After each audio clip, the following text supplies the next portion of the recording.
ایک حدیث اور سن لیجئے۔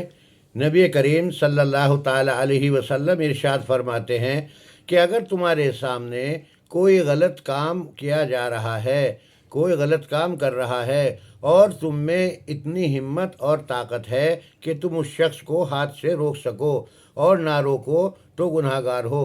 اگر ہاتھ سے نہیں روک سکتے تو کم اس کو دل سے نہیں، اگر ہاتھ سے نہیں روک سکتے تو زبان سے اس کو برا کہو، اور اگر زبان سے بھی برا کہنے کی ہمت نہیں ہے تو کم سے کم ایمان کا درجہ ہے کہ اگر رائی کے دانے کے برابر بھی تمہارے اندر ایمان ہے تو کم سے کم دل سے غلط کو غلط، برے کو برا سمجھو۔ اگر برے کو برا دل سے بھی نہیں سمجھتے، اس کا مطلب ہے کہ آپ بالکل دین سے، ایمان سے خارج ہیں۔ یہ بات ہمیں معلوم ہو رہی ہے جامع ترمذی حدیث نمبر 2172 سے۔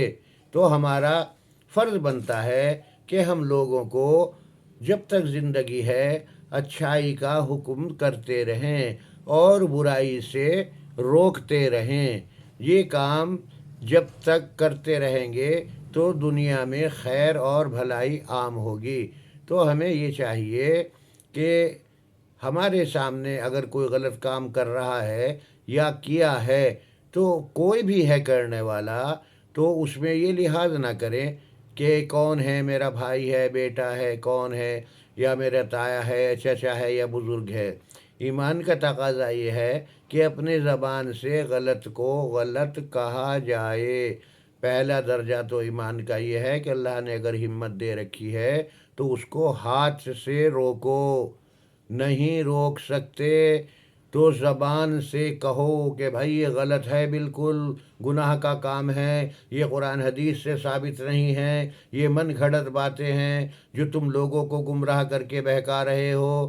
اس طرح کی کوئی بھی بات ہو تو زبان سے کہہ کر کے روکو۔ اگر زبان سے کہنے کی بھی ہمت نہیں ہے تو کم سے کم درجہ بتایا ہے ایمان کا کہ دل میں برے کو برا سمجھے۔ اور جو لوگ برے کو دل سے بھی برا نہیں سمجھتے، اس کا مطلب ہے کہ ان کے اندر رائی کے دانے کے برابر بھی ایمان موجود نہیں ہے، وہ غیر ایمان یعنی کہ کافروں میں اس کا شمار ہے۔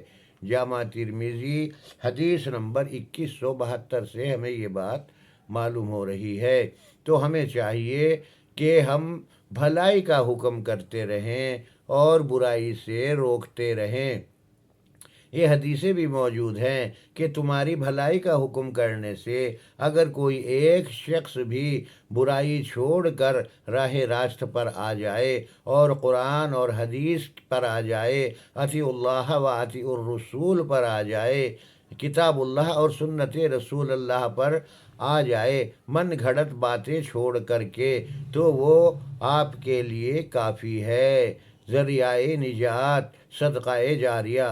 تو دعا ہے اللہ تبارک تعالی مجھے بھی اور آپ سب کو بھی عمل صالح کرنے کی توفیق مرحمت فرمائے اور اپنی بھی اصلاح کی توفیق ہو، اپنے گھر کے فرد ہیں، گھر کے جو ماتحت ہیں ان کی بھی اصلاح کی فکر ہو، اپنے آس پڑوس کی فکر ہو، اپنے رشتہ دار عزیز و قریب کی فکر ہو۔ السلام علیکم ورحمۃ اللہ وبرکاتہ۔